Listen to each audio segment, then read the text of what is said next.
Hermanos, supongo que todos ustedes tienen una copia de las notas. ¿Ya las tienen? Muy bien.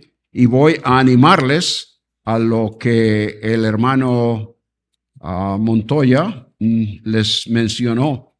Esto es importantísimo. Y es importantísimo porque nos da una perspectiva histórica en cuanto al tiempo de los profetas y de los reyes, que es un tiempo crucial para el pueblo de Israel.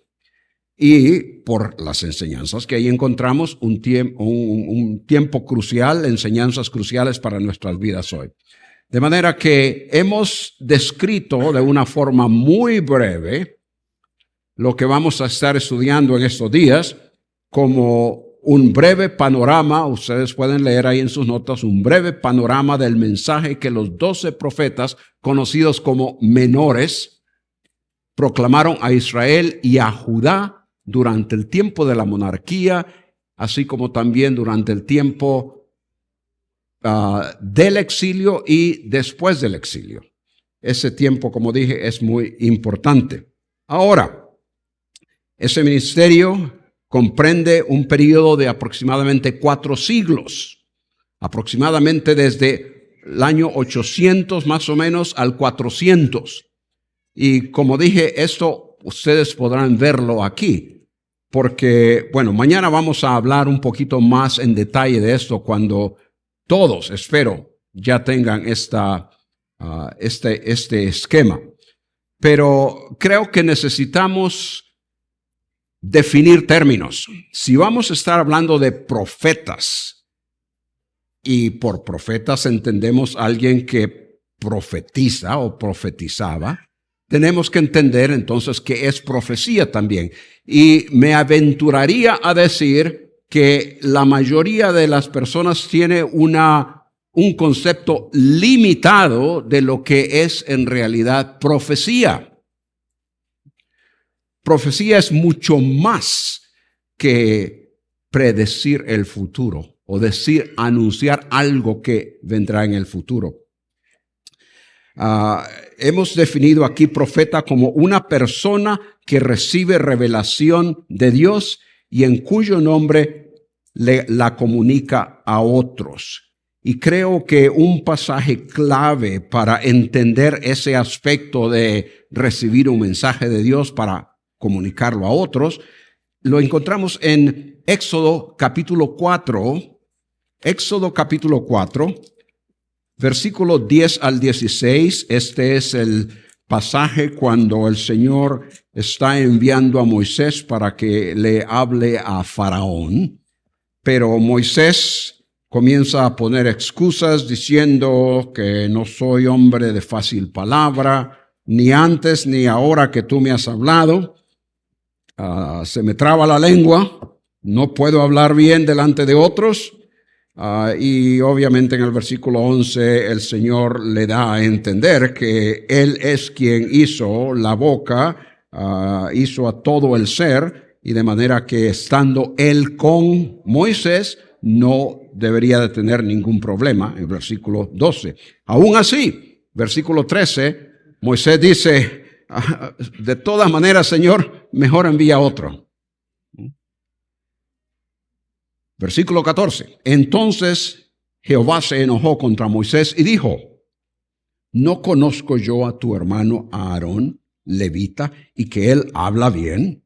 Y aquí que él saldrá a recibirte y al verte se alegrará en su corazón. Tú hablarás, noten, tú hablarás a él y pondrás en su boca las palabras, y yo estaré con tu boca y con la suya, y os enseñaré lo que hayáis de hacer. Y así continúa. Ahora, esto tenemos que compaginarlo, coordinarlo con capítulo 7, versículo 1.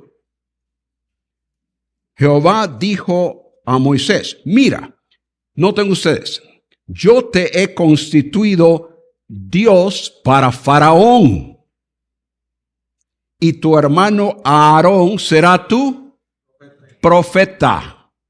Entonces, Moisés viene a desarrollar el rol, el papel, por decirlo así, de Dios para Faraón, quien necesita escuchar un mensaje. Y ese Dios, esa figura divina, esa figura de Dios, que es Moisés, va a comunicar una palabra o la palabra a Aarón, para que él pueda comunicarla libremente a Faraón. Entonces tenemos ahí básicamente la idea de qué es lo que un profeta hace. En representación de Dios, entrega un mensaje, ya sea a una persona o al pueblo. Entonces, decimos que profecía es la revelación de Dios a través de siervos escogidos, llamando a Israel a la fidelidad al pacto. Y eso es importantísimo, porque todo lo que los profetas dicen gira alrededor del pacto que Dios ha hecho con Israel. Todo, absolutamente todo. Ellos no están inventando algo que esté fuera de ese pueblo, por decirlo así, o de ese ambiente, o de ese programa que Dios tiene para Israel.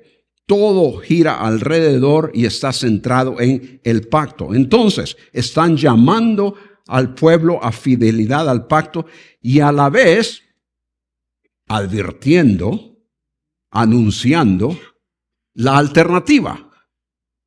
Si no regresan, si no hacen lo que el pacto dice, entonces viene juicio. Pero una cosa importante en todos estos profetas es que al fin y al cabo, después de todo ese juicio, cuando abrimos los profetas, leemos de juicio, destrucción y todas estas cosas. Pero siempre vamos a encontrar el mensaje de esperanza. El mensaje que Dios tiene para su pueblo, y cuando Él entonces actúe de una forma poderosa en su pueblo para que regrese a Él y la relación se reanude, entonces las naciones también serán bendecidas. Y es ahí entonces donde viene a hacer algo a lo cual nosotros estamos viendo hacia el futuro, aún desde nuestro punto de vista ahora, de este tiempo. Estamos viendo al futuro cuando las naciones van a ser bendecidas. Ahora, la palabra profecía en español se deriva del griego. Pro, que significa antes o delante de, y luego un verbo que significa hablar. Y esto entonces puede significar hablar algo previo al tiempo que suceda, o bien hablar algo delante de alguna persona. Y creo que ese es el énfasis. En efecto, en el Antiguo Testamento no hay una palabra, existe una palabra, pero en realidad no se usa muchas veces. La mayoría de las veces que ustedes se encuentran en su Reina Valera o aún Biblia de las Américas, la mayor parte de las veces que encuentran la palabra profecía es una palabra en hebreo que es masá, que significa carga. De manera que cuando dice la profecía de Amós es la carga. Ahora tenemos que pensar, ¿qué es esa carga? ¿A qué se refiere el Señor cuando habla de esa carga? Se usa también acerca de carga literal. Por ejemplo, a los que se les encarga, valga la redundancia, se les da la responsabilidad de cargar con el mobiliario del tabernáculo, se llama que esa es su carga. Y en ese sentido viene a ser su responsabilidad. Se usa esa palabra de esa forma. Pero ya en los profetas comienza a utilizarse en el sentido de una declaración de juicio. Una declaración de juicio impuesta sobre el profeta para comunicarla a otros. No entendemos, no sabemos con seguridad si la intención es una carga para el profeta, es una responsabilidad que se le encarga a él, o si es una carga de juicio que viene a recaer sobre aquellos acerca de quienes el juicio se envía. Pero en todo caso, la idea es de una declaración de parte de Dios para ciertas personas, y en la mayoría de los casos, obviamente, para Israel y para las naciones. No hay duda de que el mensaje profético involucra el anuncio de lo que todavía es futuro, aún desde nuestro punto de vista, así como lo era para ellos. Y mucho de eso se proyecta a los últimos tiempos, que aún para nosotros están en el futuro. Por ejemplo, términos claves que los profetas continuamente usan: aquel día, aquel tiempo, día de Jehová. Un conteo aproximado en los profetas de esas expresiones nos da estos números. Por lo menos unas 45 veces en Isaías, 30 veces en Jeremías. Estoy hablando de expresiones como aquel tiempo, aquel día, día de Jehová. En Ezequiel 25 veces, y en los llamados profetas menores 50 veces. De manera que continuamente ellos están viendo hacia el futuro. No hay absolutamente ninguna discusión en cuanto a que la profecía cubre en parte el futuro.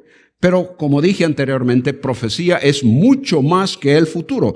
Veamos Oseas capítulo 4. Oseas capítulo 4.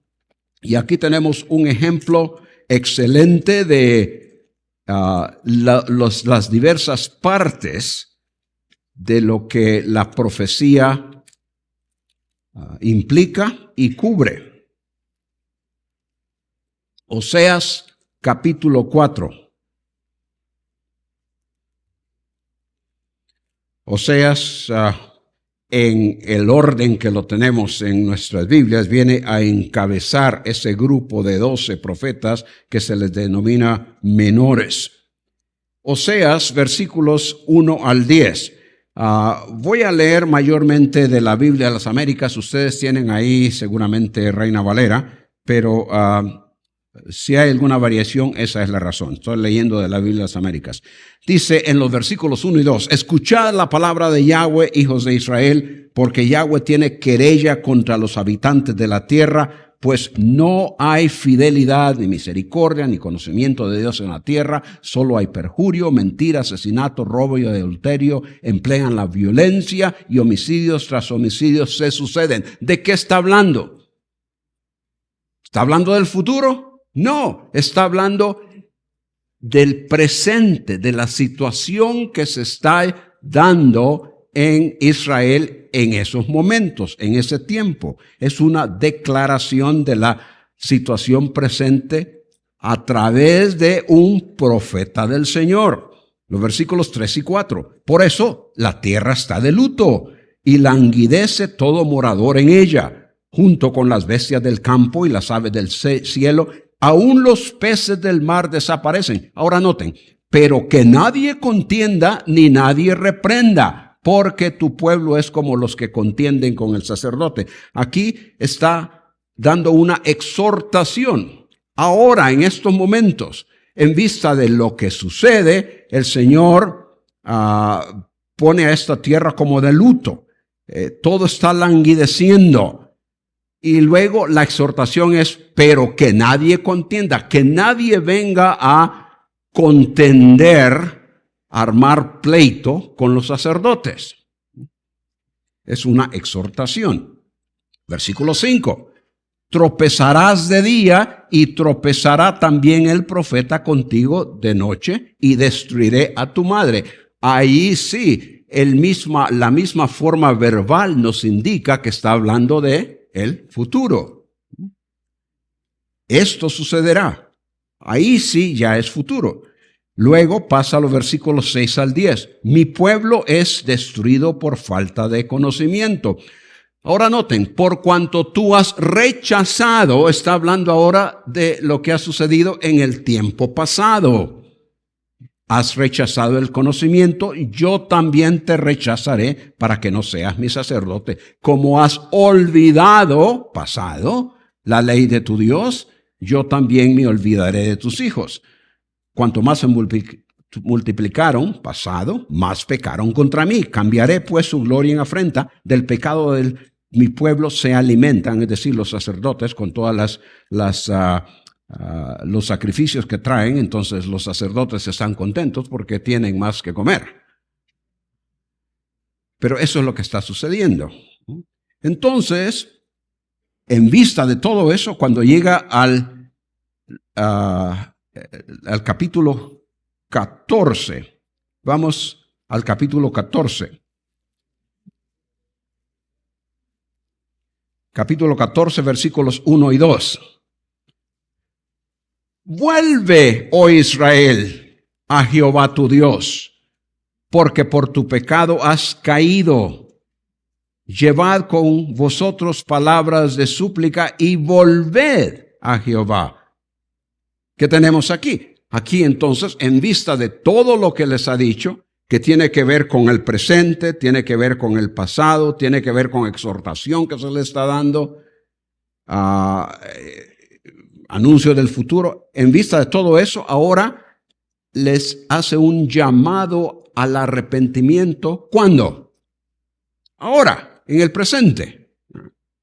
Entonces, lo que tenemos aquí en profecía, el énfasis no es necesariamente en lo que sucederá. Más bien, el énfasis de la profecía es en el mensaje de Yahweh advirtiendo, exhortando a ser fieles a Él, obedeciendo el pacto. De manera que, como dije anteriormente, profecía es mucho más que una predicción del futuro. Y eso lo vemos continuamente en todos los profetas. Ahora, el pasaje clásico con referencia a la institución profética lo encontramos en Deuteronomio capítulo 18.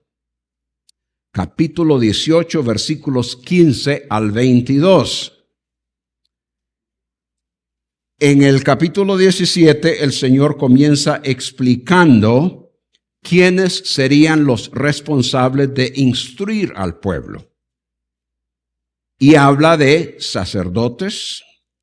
Estamos hablando del capítulo 9, capítulo 17, versículos 9 al 13, habla de sacerdotes, levitas.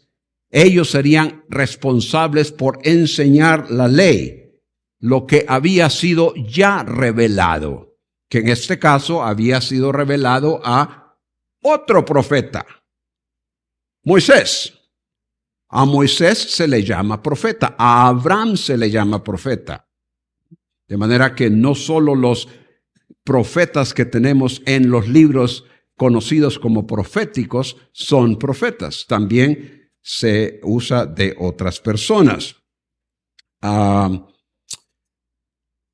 los versículos 14 al 20 del capítulo 17, hablando de quienes habrían de instruir al pueblo, el Señor habla de los detalles concernientes al rey, quien habría de regirse por la ley. De manera que primero habla de los levitas, de los sacerdotes, los jueces, ellos responsables de enseñar la ley. Y luego habla del rey, quien habría de regirse por lo que aquellos enseñaban. Cuando llega al capítulo 18, los versículos 15 al 22, Dios anuncia que enviará al profeta. En otras palabras, la revelación no estaba completa. Y lo que el Señor les dice en estos versículos es que el profeta se encargaría de comunicarles el mensaje de Dios.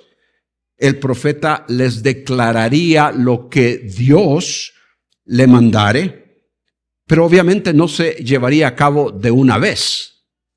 Esto tomaría tiempo. El pasar del tiempo requería entonces que la revelación se fuese dando en forma paulatina. Israel no tuvo la revelación de Dios en su totalidad de un solo, sino que a medida que fue pasando el tiempo, el Señor fue enviando a sus profetas. Y a eso es lo que le llamamos la revelación progresiva, la cual viene a ser un aspecto primordial en el ministerio profético. Ahora, con el ministerio de dar a conocer al pueblo la voluntad de Yahweh, el profeta serviría como instrumento de advertencia para ayudarles a mantener la separación y protegerles de las costumbres paganas de la región. Noten en el capítulo 18 los versículos 9 al 11. Dice: cuando entres a la tierra que Jehová tu Dios te da, no aprenderás a hacer según las abominaciones de aquellas naciones.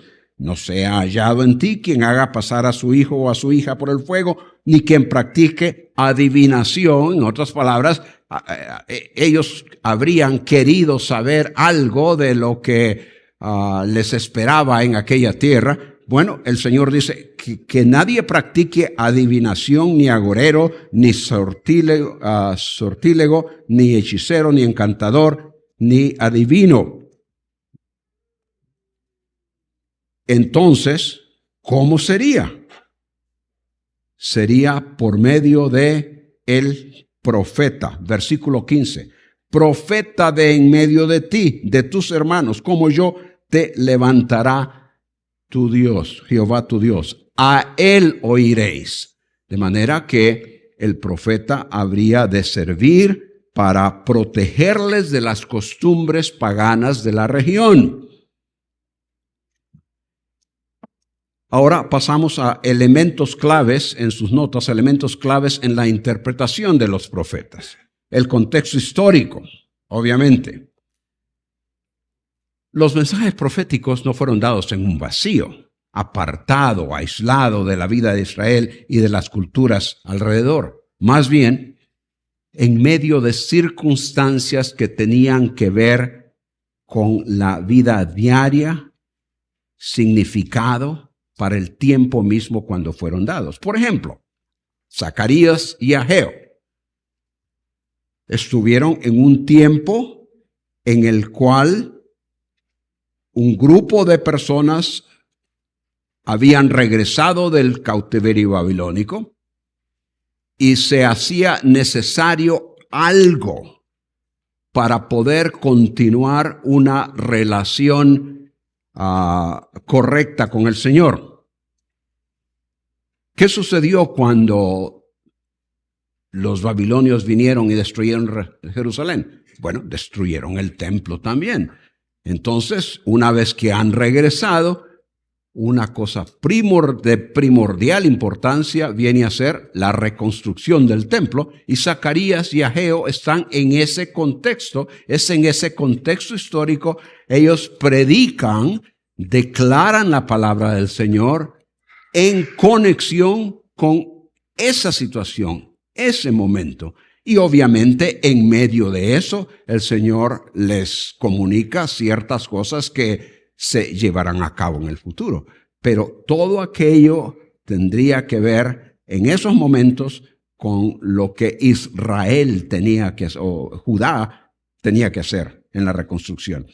De manera que el contexto histórico es importantísimo. Otra cosa para considerar en la interpretación de la profecía es el significado literal. Ya ustedes, si han estado en otras conferencias, si han estado en alguna clase, ya saben que el significado literal es importante, se basa en el hecho de que Dios quiere que su revelación sea entendida y por lo tanto está escrita de acuerdo con las normas corrientes de comunicación.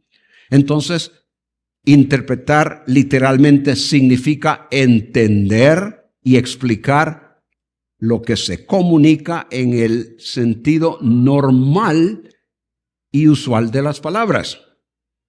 Esto incluye obviamente las reglas gramaticales, el contexto histórico, cultural, reconocido en ese momento cuando la comunicación se expresaba.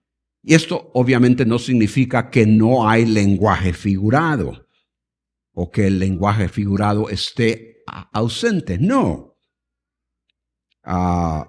Alegorías, tipos, parábolas, símbolos, todo eso es parte del lenguaje normal y usual. Aún hoy, nosotros hoy día, cuando hablamos, muchas veces hablamos incluyendo ciertas figuras que no son necesariamente literales, pero que se entienden. Me estoy muriendo de hambre. No, no te estás muriendo. En realidad puedes aguantar un par de días más y todavía no te mueres. Y así, cosas por el estilo. Todo lenguaje está lleno de ciertos símbolos, ciertas formas de hablar, figuras, y es lo que sucede también en la Biblia. Hemos mencionado ya la revelación progresiva, pero eso es importante. No toda la revelación fue entregada o comunicada de una sola vez. Isaías tuvo mucho mayor revelación que Moisés tuvo. A la vez, Zacarías tuvo más que Isaías. Por lo tanto, un pasaje no debe de interpretarse exclusivamente en forma aislada. Tenemos que tomar en cuenta el aspecto cronológico y es ahí donde esto nos va a ayudar, el aspecto cronológico y por lo tanto el aspecto político, lo que está sucediendo en ese tiempo. Hermanos, esto de lo histórico, lo político, lo social, es de tremenda importancia en el estudio de la palabra del Señor, sea en el Antiguo Testamento, sea en el Nuevo Testamento, sea los profetas o cualquier otra porción. Cuando estamos estudiando el Nuevo Testamento, tenemos que saber algo de la situación de Pablo con referencia a los tesalonicenses o cualquiera de las otras iglesias a las cuales él escribió. Y por lo tanto, regresamos a Hechos y ahí tratamos de ver el desarrollo histórico, ¿no? Que cómo se llevó a cabo aquello para que entonces él les dijera esto. Eso nos ayuda. Y lo mismo en el Antiguo Testamento con los profetas. La teología bíblica nos va informando del progreso de la revelación de Dios a medida que se desarrolla la historia. Otra cosa es lo que he llamado cumplimiento amplificado en cuanto a la profecía. Y me refiero obviamente, cuando digo cumplimiento, estoy pensando en términos de ese aspecto de la profecía que es que ve hacia adelante, que se predice algo. Pero un cumplimiento amplificado es algo que algunos llaman doble referencia. Eso se refiere al hecho de que algunos mensajes proféticos están diseñados para que sean entendidos y aplicados en ese momento en el cual se están dando, pero que de alguna forma u otra vemos que tienen una amplificación en un tiempo todavía futuro. Y esto tiene que ver muchas veces con mayormente las profecías mesiánicas, ¿verdad? Tanto que vemos en el Antiguo Testamento acerca de la experiencia de David en los Salmos, por ejemplo.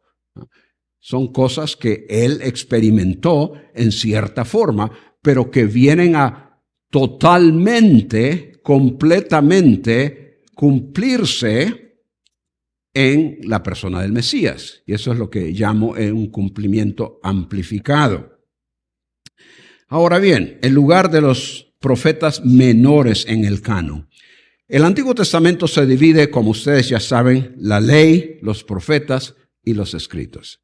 Si ustedes les hablan a un judío y dicen, el Antiguo Testamento dice, inmediatamente ellos van a saber que ustedes no son judíos.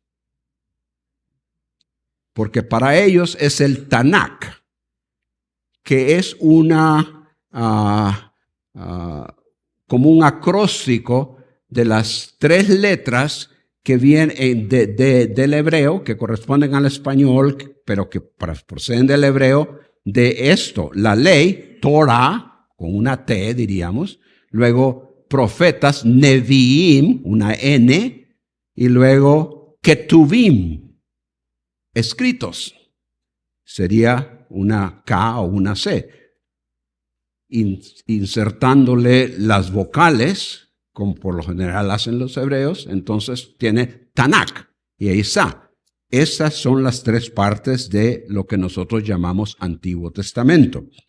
La ley, los profetas y los escritos. Ahora, los profetas se subdividen en los profetas anteriores. Y esto es muy importante, porque según la tradición judaica, Josué, Jueces, Samuel y Reyes, esos son los profetas anteriores. Y se les denomina profetas anteriores por la tradición judaica de que fueron profetas los que hicieron la compilación de esos libros. Además, allí en esos libros encontramos declaraciones que provienen de Dios a su pueblo, algunas veces de una forma directa, lo que Dios dijo por medio de un fulano, de una persona, o bien por medio de las enseñanzas que involucran las respuestas de las personas, la forma en que se conducen, lo que el Señor hace con ellos. Todos esos vienen a ser, en cierta forma, una profecía en el sentido amplio de la palabra. Es una declaración del mensaje de Dios a ellos. Por eso, profetas anteriores. Y luego, los profetas los profetas posteriores.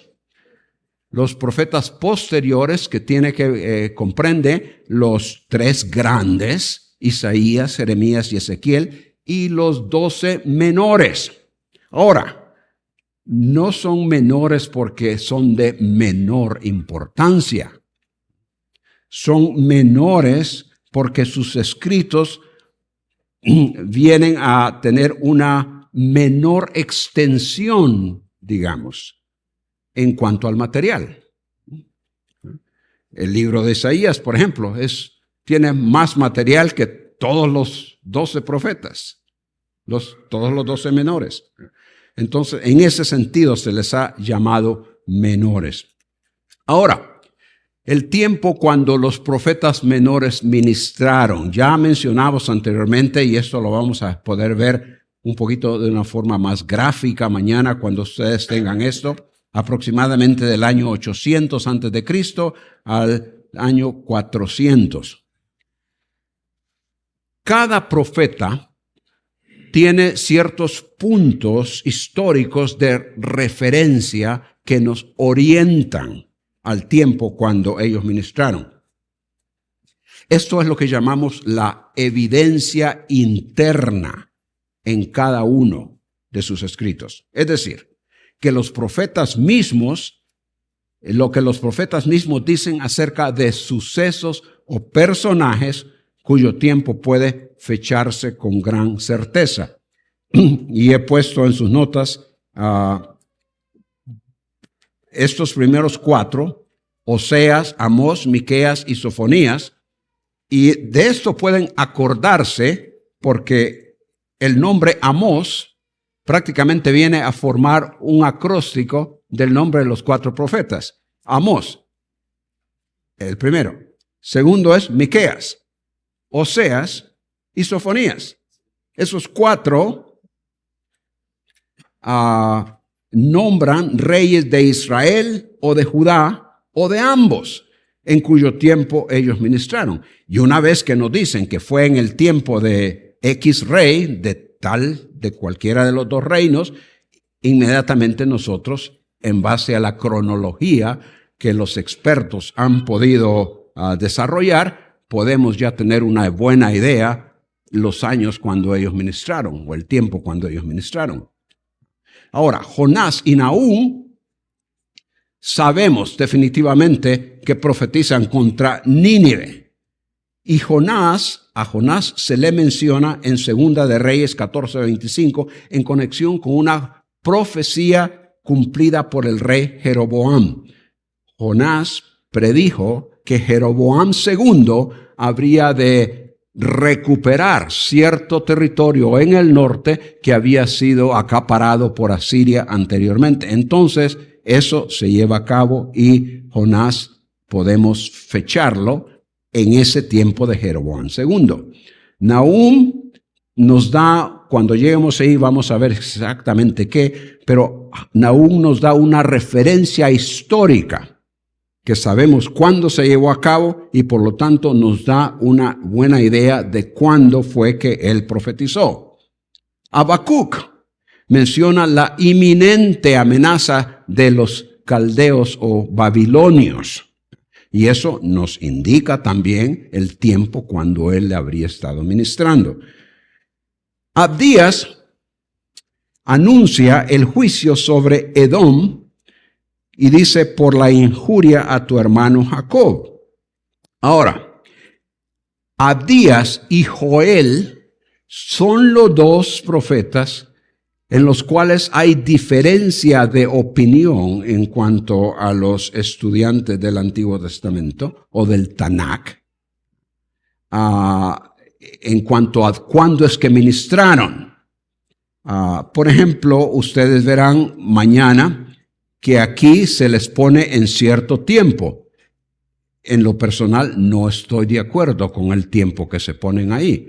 Pero todo eso lo derivamos de lo que consideramos la evidencia interna, lo que ellos nos dicen acerca de sí mismos o acerca de algo que sucedió.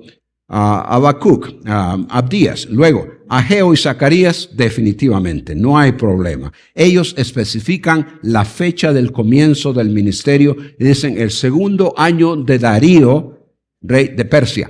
Y eso sabemos definitivamente cuándo es. 520 antes de Cristo, podemos fecharlo. Entonces, eso es la evidencia interna. Malaquías no menciona ninguna fecha exacta, pero el hecho de que no menciona a ningún rey, pero sí a un gobernador, nos da también una buena idea de cuándo habría sido su ministerio. Como dije, Joel no menciona a ningún rey. Y por eso algunos lo ponen en cierto tiempo, otros en otro tiempo, pero sí menciona otras cosas que nos ayudan a tener una buena idea de cuándo habría sido su tiempo. Menciona ancianos, sacerdotes, menciona la casa de Yahweh, o sea, el templo. Menciona el juicio contra Edom en palabras muy similares a las que menciona Abdías. De manera que eso viene a ser importante también. Entonces, el tiempo de los profetas menores, interesantemente, se traslapa con el de los mayores. Eso quiere decir que cuando estos tres grandes profetas, Isaías, Jeremías y Ezequiel, estaban dando su mensaje, por ahí estaban también los llamados menores teniendo ministerio. Y hemos puesto aquí siglo VIII. Voy a explicar esto. Seguramente ustedes sabrán esto de dónde poner colocar estos siglos y cómo colocarlos. Lo explicaré un poquito más en detalle para los que no lo saben. Mañana cuando todos tengan esto en mano va a ser un poquito más fácil. Pero en el siglo VIII tenemos 4 profetas. Jonás, Amós, Oseas y Miqueas. Isaías comenzó en el 740, que es lo que llamamos el 8º siglo. De manera que en algún momento, cuando Isaías estaba predicando, Bueno, ya estos profetas habían salido a la luz. Ya habían estado predicando. En el siglo VII, Nahum, Sofonías y Habacuc. Jeremías comenzó en el año 626, que es el séptimo siglo. El siglo cuando estos profetas, Nahum, Sofonías, Habacuc, estuvieron también con su ministerio.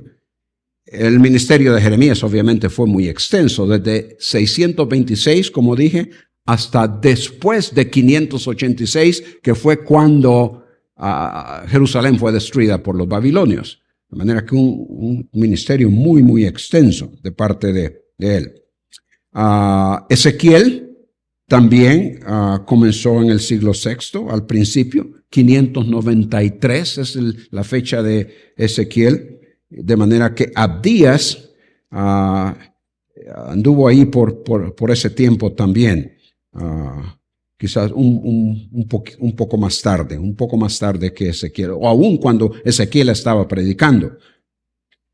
En el siglo V tenemos a 3 profetas, Ageo, Zacarías y Malaquías, que son los profetas que denominamos del exilio. O sea que ya en realidad el exilio ya ha pasado, ya no está en el exilio. Y esto comprende los años aproximadamente del 430 al 420 a.C. Y es posible, no puedo decir con toda certeza, pero es posible que Joel haya ministrado en ese tiempo. Ustedes verán en esto que Joel lo ponen como uno de los primeros profetas. Me parece que en realidad posiblemente fue ya casi al final, posiblemente en el tiempo de Malaquías.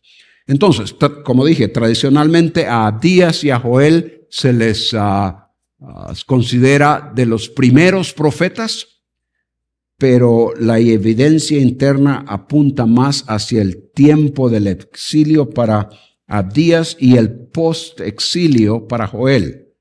Vamos a ver eso cuando lleguemos a esos profetas en sí. Entonces, una vez más, el período de ministerio de los profetas menores es desde el tiempo de Jeroboam II, por lo tanto, antes de Isaías aún, hasta el tiempo de Nehemías, hacia fines del siglo V antes de Cristo.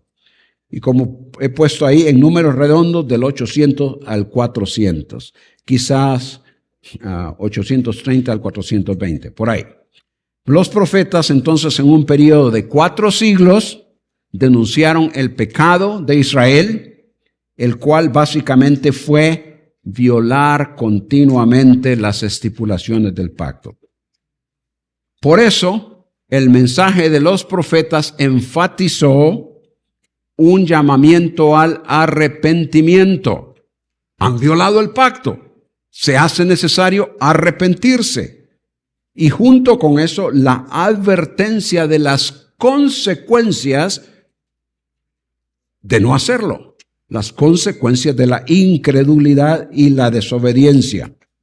Pero a la vez, como ya mencionábamos anteriormente, afirmaron la lealtad de Yahweh, quien en el final de los tiempos habrá de realizar la totalidad de sus promesas con las que bendecirá a un remanente fiel.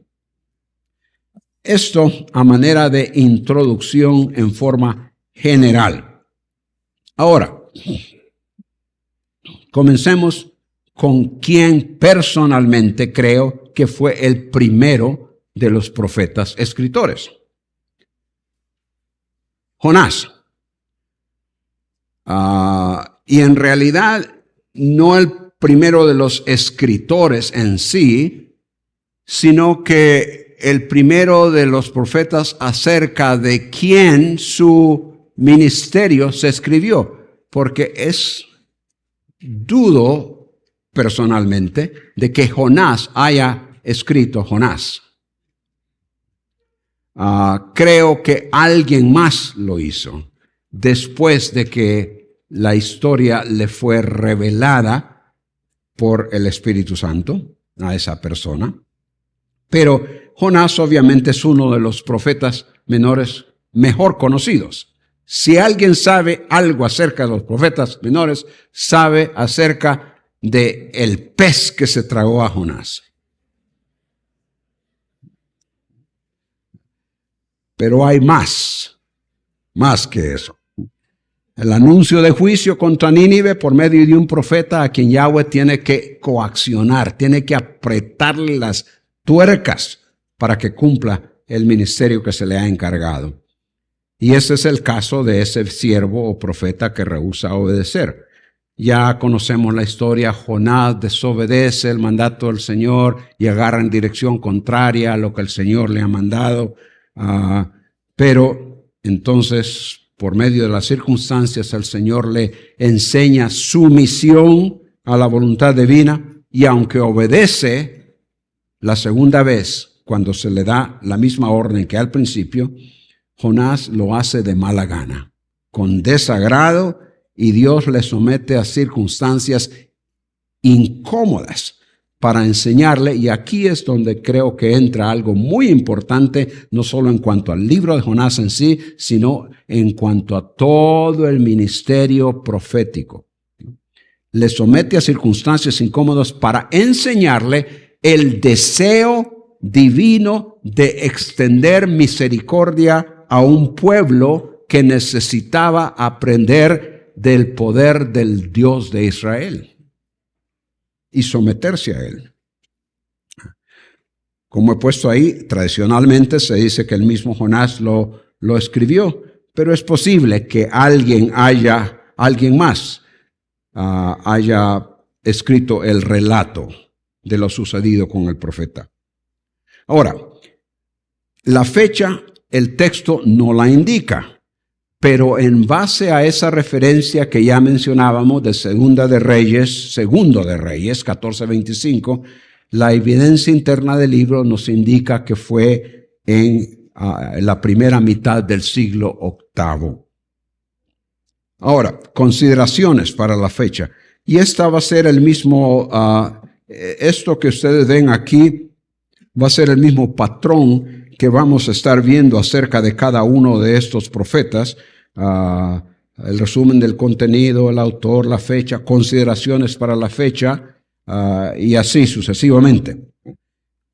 ¿Qué debemos considerar? ¿Cuáles son las evidencias internas que encontramos? Bueno, en primer lugar, ya mencionamos 2 Reyes 14, y el hecho de que Jeroboam fue corregente con Joás por cierto número de años, pero solo como rey los años que he puesto ahí, 782 al 753. Y no me canso de repetir, esto lo van a encontrar aquí y eso les va a ayudar a tener una idea. No solo eso, sino que podrán ustedes investigar y leer acerca de las condiciones políticas de ese tiempo. Y creo que van a poder entender mejor la razón por la cual este profeta desobediente actuó de tal forma. Entonces, la mención del profeta en conexión con su profecía acerca de la restauración del territorio a Israel por medio de Jeroboam da una indicación general en cuanto al cuándo del ministerio. Hemos puesto también en sus notas que Jeroboam extendió el dominio de Israel sobre Damasco y Hamat, eso es allá en el norte, y sobre Amón y Moab, que son hacia el sureste. Y también reconquistó el territorio al oriente del Jordán. De manera que el reinado de Jeroboam II es muy importante en cuanto a la situación política, económica de Israel, y no solo de Israel, porque él fue contemporáneo, su contemporáneo en el sur fue Usías, y entre los dos llegaron a tener una extensión de territorio tan grande como la del reino de David y Salomón. De manera que ese fue un periodo de progreso económico, pero lo espiritual fue diferente. Ahora bien, otra cosa que debemos de considerar, y aquí entra algo que tenemos que estudiar algo más fuera de la Biblia, la historia que va, lo que llaman la historia secular durante ese tiempo, la situación en Asiria, en la década que comienza con ese año 770, este hombre Adad-Nirari el tercero, ese fue seguido por 3 reyes débiles, y esos 3 reyes están aquí, sus tiempos ahí están también, y Asiria fue acosada constantemente por el creciente reino de Urartu. Y algo de eso encontramos en esos pasajes que hemos puesto allí. Ahora, el decaimiento del reino, junto con esos dos, junto a otros 2 acontecimientos que se dieron, evidentemente produjo un sentido de inquietud en la población de Nínive, que era una de las ciudades principales de Asiria. En el año 765, durante el reinado de un fulano llamado Asurdán III, una vez más está allí, se produjo una plaga y un hambre que se extendió por varios años. 2 años después, en el 763, hubo un gran eclipse solar que Amós lo menciona. Amós 8:9 menciona este eclipse como una profecía. Ahora, esas 2 cosas seguramente prepararon a la población de Nínive en particular, y quizás de Asiria en general, como para poder escuchar el mensaje de Jonás. Ahora, el trasfondo de la actitud de Jonás hacia Asiria, los sucesos históricos en las relaciones entre Israel y Asiria, comenzando con el reinado de Salmanasar, y ahí están las fechas, seguramente, creo, ofrecen un trasfondo a la desobediencia de Jonás. Permítame puntualizar algunos aspectos de esa historia. Aproximadamente unas 7 décadas antes de Jeroboam, Asiria había tenido contacto con Israel. En el año 853, Acab, el famoso Acab, ¿esposo de quién? Jezabel. Se había unido a otros reyes del área para combatir contra Salmanasar III, que era el fuerte en Asiria. El imperio estaba creciendo bajo él, en la famosa batalla de Karkar. Ahora, en un monolito, Salmanasar dejó una inscripción en la que dice que derrotó esa coalición de reyes y menciona que destruyó 2,000 carruajes y mató a 10,000 soldados de Acab el israelita. Y eso se encuentra en un monolito, es algo extra bíblico, pero que nos habla de algo que también la Biblia nos dice. A principios del reinado de Jehú, quien fue quien destruyó la casa de Acab, Jehú tuvo problemas con Asiria también, y Asiria se extendió nuevamente al territorio de Israel, y en su obelisco Salmanasar menciona a Jehú, y en efecto hay en ese obelisco una figura donde lo presenta a Jehú haciendo reverencia delante de Salmanasar, ofreciéndole tributo. El nieto de Salmanasar, ese rey poderoso, Adad-nirari, también dice en una inscripción que impuso tributo sobre Joás de Samaria, dice él. Y Joás fue el padre de Jeroboam II, en cuyo tiempo profetizó Jonás. Ahora, ese trasfondo de animosidad y opresión por parte de Asiria obviamente era bien conocido por Jonás. Y ahora el Señor le dice, ve y predícales a ellos para que se arrepientan.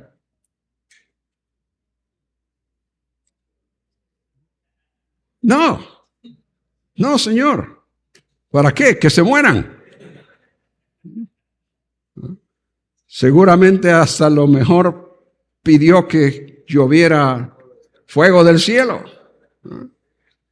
De manera que viéndolo desde ese punto de vista, entendemos algo de la posición o el sentir de Jonás hacia los asirios.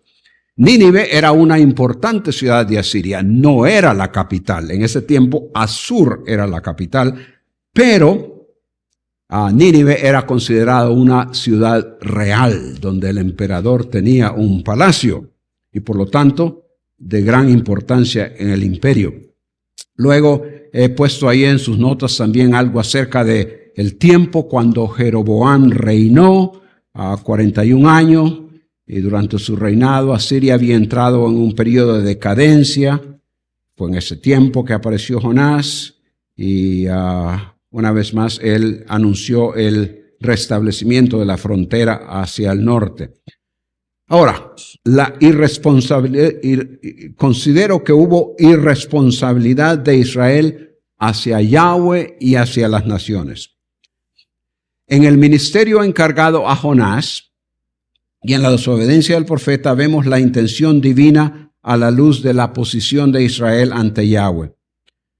Como he puesto ahí, es cierto que Dios escogió a Israel en una forma muy especial. Jonás y los israelitas sabían eso, obviamente, pero habían desarrollado un sentir de exclusivismo que les llevó a una actitud de privilegio irresponsable. Pero bien, Yahweh en su carácter de único Dios verdadero y creador de todo, no había desechado a su creación. Él escogió a Israel para ser un vehículo, para que con su testimonio condujera a otros pueblos a reconocer a Yahweh en toda su grandeza y poder como el único Dios. No necesariamente en el sentido de que el Señor ha mandado a la iglesia a ir a predicar a todas las naciones. No hay tal cosa en el Antiguo Testamento para Israel.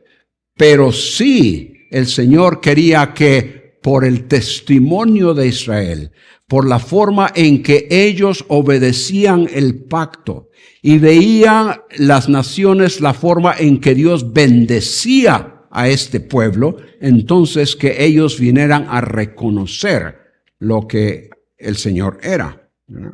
Según Éxodo 19, 4 al 6, pasaje muy bien conocido.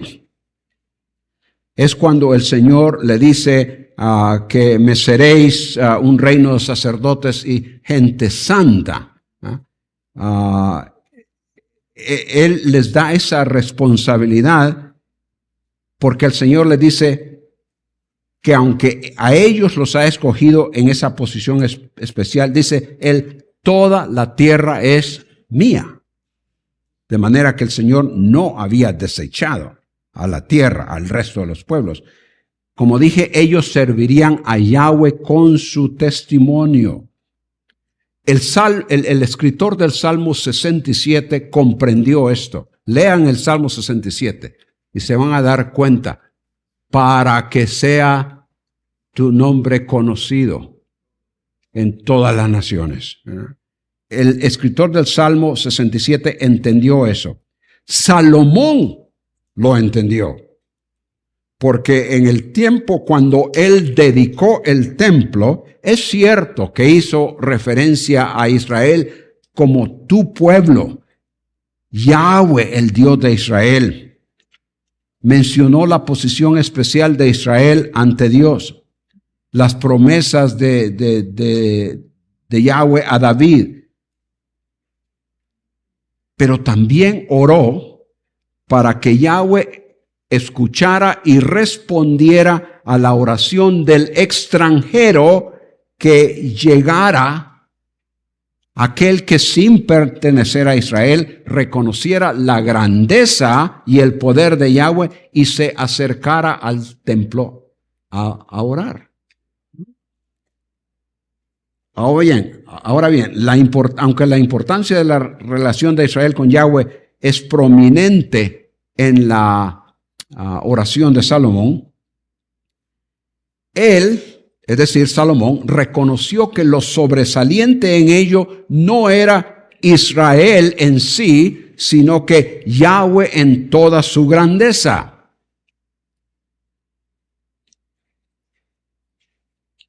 Quien se daría a conocer a todos los pueblos de la tierra cuando ellos se enterasen de lo que él estaba haciendo en Israel.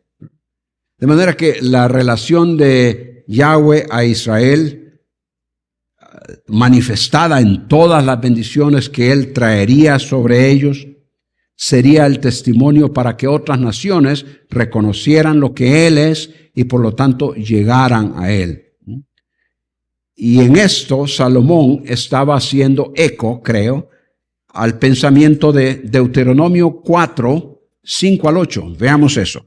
Deuteronomio 4, 5 al 8.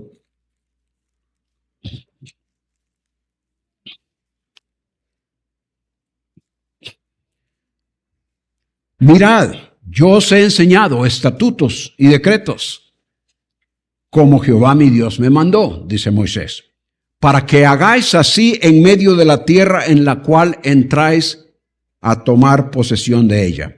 Guardadlos pues y ponedlos por obra, porque esta es vuestra sabiduría y vuestra inteligencia ante los ojos de los pueblos. En otras palabras, Moisés dice que los pueblos van a estar viéndonos a nosotros como pueblo especial, pueblo de Dios. Ellos nos van a estar viendo a nosotros y cuando nosotros obedezcamos lo que Él nos ha dicho y Él nos bendiga, ellos oirán todos los estatutos y dirán, ciertamente, pueblo sabio y entendido, nación grande es esta. Porque ¿qué nación grande hay que tenga dioses tan cercanos a ellos como lo está Jehová, nuestro Dios, en todo lo que le pedimos? ¿Y qué nación grande hay que tenga estatutos y juicios justos como es toda esta ley que yo pongo hoy delante de vosotros? El conocimiento de Jehová por todas las naciones se expresa también en estos versículos. Salmo, pueden anotarlo, Salmo 22, 27, 72, 11, 86, 9. Entonces, en resumen, la actitud de Jonás, y he puesto eso ahí en sus notas, la actitud de Jonás reflejaba lo que en forma general había llegado a ser el sentir, el pensar acerca de los demás pueblos, que ellos estaban excluidos y la bendición de Dios. La diferencia entre Jonás y el pueblo era que Jonás en cierta forma permanecía fiel, mientras que el pueblo, obviamente, había abandonado al Señor. Pero ambos, el profeta y el pueblo, coincidían en cuanto a su pensar acerca de los pueblos. De manera que eso viene a ser de mucha importancia para entender la actitud de Jonás. No lo justifica, desde luego, pero se entiende humanamente hablando la situación, el pensar y la razón para su desobediencia en ese tiempo. Y eso, hermanos, creo que viene a ser muy importante porque creo que el ministerio que Dios encargó a Jonás, o que quiso que Jonás realizara abrió la puerta para que él enviara a otros profetas que iban a venir dándole el mensaje a su pueblo, pero que a la vez estarían hablando en muchas ocasiones en forma directa a otros pueblos o hablando acerca de lo que el Señor habría de hacer con ellos en el futuro. Y por eso creo que Jonás viene a ser muy, muy importante. Como digo, es el primero de los profetas que el Señor usa para dar a conocer su deseo de que otras naciones, otros pueblos le conozcan y sepan de él. Y de ahí en adelante prácticamente todos los profetas hacen mención de tal cosa. Antes de eso, no tenemos una situación como ella, sino que obviamente es un tiempo de preestablecimiento de la monarquía, cuando tenemos los profetas no escritores, pero cuyo ministerio está siendo mayormente dirigido al pueblo de Israel. Ocasionalmente tenemos una situación como por ejemplo la de Naam el sirio o de la viuda en Sarepta. Pero son situaciones especiales, situaciones en las cuales está involucrada una persona. Ya los profetas están hablando de los pueblos en general. De manera que Jonás, me parece, viene a ser un profeta muy, muy importante en la cronología y en el desarrollo de la teología bíblica. Ese desarrollo histórico por medio del cual el Señor está dando a conocer paulatinamente su voluntad para Israel y las naciones. Pasamos ahora al bosquejo. Ahora, ustedes van a ver, hermanos, que en todos los profetas que vamos a estar estudiando voy a presentar un bosquejo, tratando de, muchas veces se hace bastante difícil porque tal vez el profeta habla de una cosa en una sección y luego tal vez comienza otra sección con algo un poco diferente, pero menciona una vez más lo que ya mencionó. Se hace un poco difícil, pero esto es una buena idea, les da una buena idea de las divisiones mayores que encontramos en cada uno de estos profetas. Ahora bien, noten ustedes que estos bosquejos, los puntos principales, los he verbalizado como descripciones, como títulos. El título de esos primeros 5 versículos que tenemos en el libro de Jonás: el mandamiento de Dios, la desobediencia del profeta y las consecuencias. Ahora, eso, como dije, es algo descriptivo. Es un título de esa sección. Por favor, hermanos, por favor, bajo ninguna circunstancia ustedes vayan a predicar usando un título o una descripción como esta. Porque esto lo deja allá con Jonás. Está hablando de Jonás en aquel tiempo.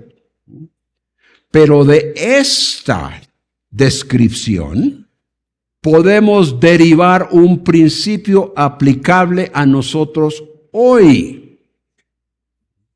Por ejemplo, podríamos decir, la desobediencia al mandamiento de Dios tiene consecuencias. Y eso es algo que se puede aplicar en cualquier momento, ahora, ayer, mañana, todo el tiempo que estemos aquí, pero se deriva de la situación que se dio allá. Mi intención entonces es que con estos bosquejos ustedes puedan ver la descripción de lo que está sucediendo ahí y que estudiando el pasaje ustedes de ahí puedan derivar algún principio que sea aplicable para una predicación. Pero por favor, no vayan a predicar estos títulos, porque no le dicen nada a la gente. Le dice de Jonás, pero no le dice nada acerca de la responsabilidad que el Señor nos da ahora. Y obviamente es en este caso, cuando decimos que la desobediencia al mandamiento de Dios tiene consecuencias, no estamos hablando exclusivamente del mandamiento de ir a predicar. Cualquier mandamiento, cualquier cosa que el Señor nos dice y la desobedecemos, entonces, ¿qué sucede? Hay consecuencias. Ese es un principio aplicable a muchas cosas, muchas situaciones en todo tiempo. Vemos ahí, creo que no vamos a necesariamente leer estas cuestiones, puesto que ustedes ya lo hemos puesto ahí. Este libro, como dije, es uno de los mejor conocidos y vamos a dejarlo ahí para que ustedes, viendo ese título, viendo esa descripción, puedan encajar los diversos versículos como se relacionan con lo que aquí hemos verbalizado. Ahora, otra cosa, también he puesto al final, y esto lo hemos puesto al final de cada uno de los profetas, lo que considero la enseñanza teológica. Estos son principios que sí pueden aplicarse prácticamente a cualquier situación. No los he puesto como para corresponder específicamente a los puntos del bosquejo, pero sí he tomado algunas enseñanzas que resaltan en estos versículos. Por ejemplo, en Jonás, creo que vale la pena que veamos un par de estas de enseñanzas teológicas. Otra cosa en cuanto a esto, hermanos. Cuando hablo de enseñanza teológica, sabemos que teología en sí es el estudio de Dios. Pero cuando hablamos de algo teológico, estamos hablando ya de algo que tiene que ver con el carácter y personalidad de Dios con relación a su creación. ¿Cómo es que se manifiesta el Señor en lo que Él es hacia su creación? Ya sea la creación en su totalidad, si decimos que Él es todopoderoso, en el principio Dios creó todo, los cielos y la tierra, o si estamos hablando de algo más, ¿cómo decirlo?, más personal, hablando de un pueblo, de una persona, de un profeta, pero lo teológico tiene que ver con, una vez más, con la persona de Dios en relación, en su actividad, en su relación con su creación, sea la creación en totalidad o bien las personas.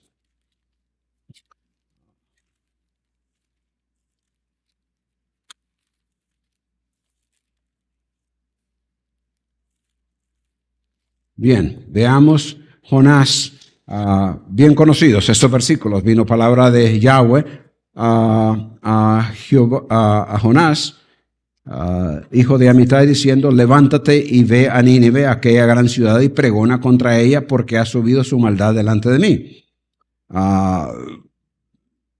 Los versículos, capítulo 3, versículos 1 y 2, vino palabra de Jehová por segunda vez: levántate, ve a Nínive, aquella gran ciudad, proclama a ella el mensaje que yo te diré, prácticamente lo mismo. Y se levantó Jonás en esta ocasión. Versículos 1 y 2 nada más en cuanto a esto. Capítulo 4, versículo 11.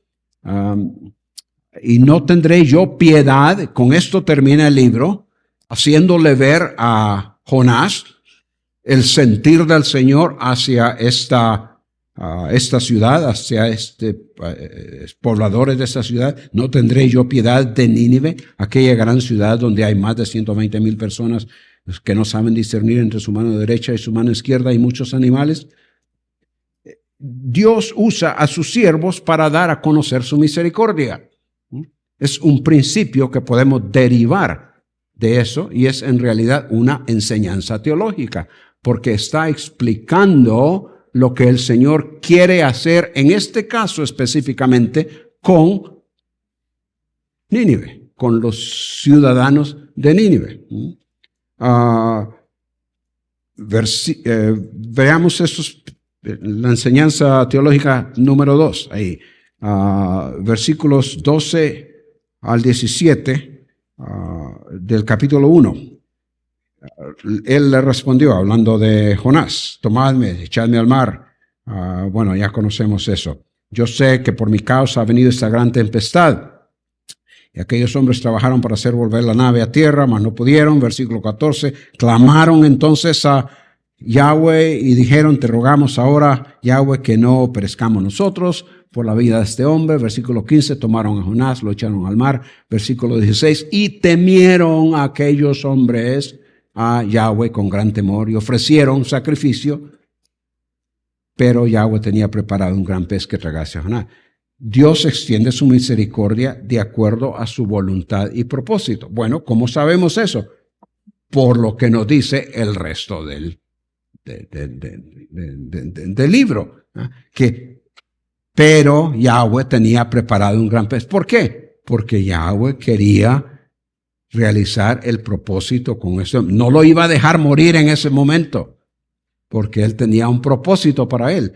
Y luego el hecho de haber estado en la nave con estos hombres, ¿qué sucedió con estos hombres? Bueno, en varias ocasiones se dice que ellos temieron a Dios.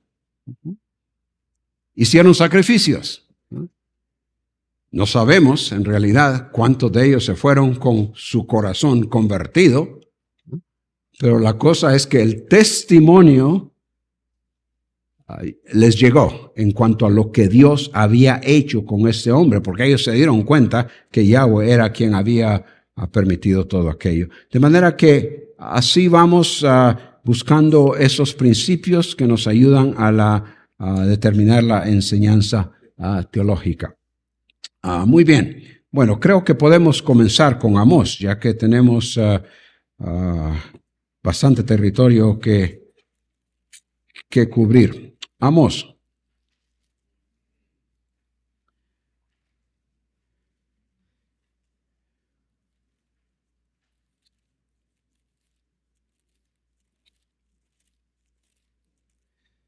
El resumen del contenido ahí está.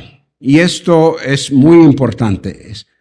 Lo que vemos a través de todo el libro, y el capítulo 1 nos da la pauta para ello, es esto de el castigo irrevocable sobre las naciones y sobre Israel y Judá por violar el pacto y no responder a su disciplina. Y de ahí se deriva todo lo demás. Sin arrepentimiento, el Señor le dice que habrá exilio. Luego habla de la forma en que ellos están viviendo en ese tiempo, vidas reposadas, totalmente apartadas de Yahweh. La injusticia, explotación económica van a resultar en juicio, el Señor les anuncia. Y una vez más, como ya hemos mencionado, y vamos a mencionarlo 1000 veces, una vez más, cuando la nación sea purificada, entonces Yahweh restaurará siempre ese mensaje de esperanza. El hecho de que el Señor hará esta obra grandiosa en el pueblo. Obviamente, para las personas que estaban escuchando, era un incentivo para que ellos obedecieran lo que el profeta estaba indicándoles. De no hacerlo, es cierto, el Señor llevaría a cabo aquello, pero sería otra generación la que habría de ser favorecida. Y lo que a ellos les concernía en ese tiempo era responder de inmediato a lo que el Señor tenía para ellos. Pero en todo caso, en el futuro, en cualquier generación que Él escoja, entonces la bendición, la restauración se llevará a cabo. En este capítulo 1, como dije, tenemos lo que nos da la pauta para el libro de Amós. Noten ustedes los versículos del 1 al 4. Comienza diciendo, se nos dice algo ya vamos a ver algo más de esto, de quién era este hombre, este profeta. Dice el versículo 3, así ha dicho Yahweh por 3 pecados de Damasco. La palabra pecados que se aparece en varios de estos versículos, la palabra pecados es literalmente la palabra transgresión, que se encuentra ahí muchas veces. Pero noten ustedes, en primer lugar, habla de los pecados de Damasco, las transgresiones de Damasco, menciona a Gaza, a Asdod, a Ascalón, las ciudades filisteas. Y lo que aquí tenemos es que el profeta comienza hablando de todos estos pueblos alrededor de Israel. Y seguramente cuando los israelitas escucharon que el Señor no va a perdonar, sino que más bien va a traer un castigo irrevocable en contra de estos pueblos. Cada pueblo que mencionaban, ¡qué bien! Dele duro. Otro, dele más duro. Pero lo que pasa es que ya hacia el final, el Señor habla de Israel y de Judá. Y el punto que Él quiere comunicarles es que sí, Él es Señor sobre todas las naciones y que Él va a castigar a todos estos pueblos. Pero vosotros, porque sois pueblo especial, no vais a escapar, sino que también vais a tener este castigo, al menos que haya el arrepentimiento. Entonces, por su falta de arrepentimiento, Él les rechazará, y es así entonces como les enviará en exilio, y así continúa. El autor es Amós, uno de los pastores de Tecoa, como hemos puesto en las notas, un pueblo al sur de Jerusalén. Eso inmediatamente lo sitúa en el territorio de Judá, y la particularidad de Amós es que es del sur, pero lo mandan a predicar al reino del norte. Y eso pues no lo habría hecho muy bienvenido. En efecto, noten ustedes el capítulo 7, versículo 12.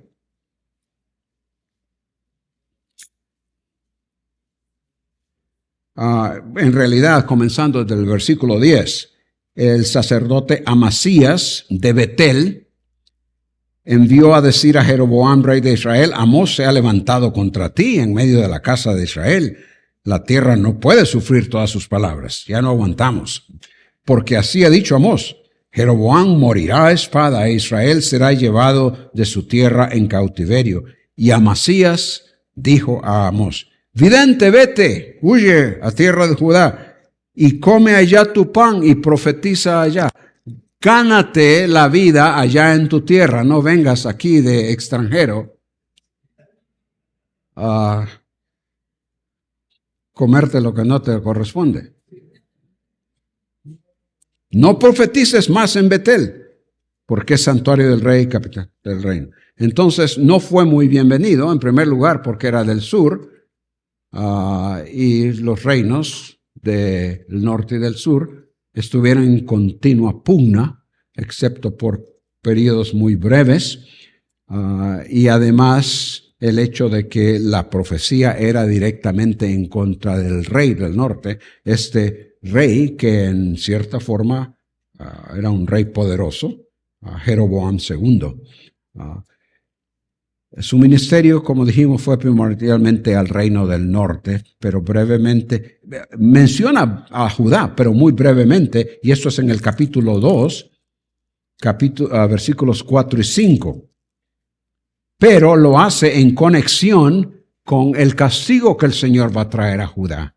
Así ha dicho Jehová, por 3 pecados de Judá y por el 4, no revocaré su castigo. Tal como estaba hablando de las demás naciones, lo mismo va a suceder con Judá, y luego menciona a Israel en el versículo 6. Tenemos luego las consideraciones para la fecha, pero vamos a quedarnos ahí. Veo que ya son las 9 y creo que hemos avanzado bien esta noche. Así es que a leer un poquito más para estar fogueados, listos para mañana, y Dios mediante continuamos. Bien.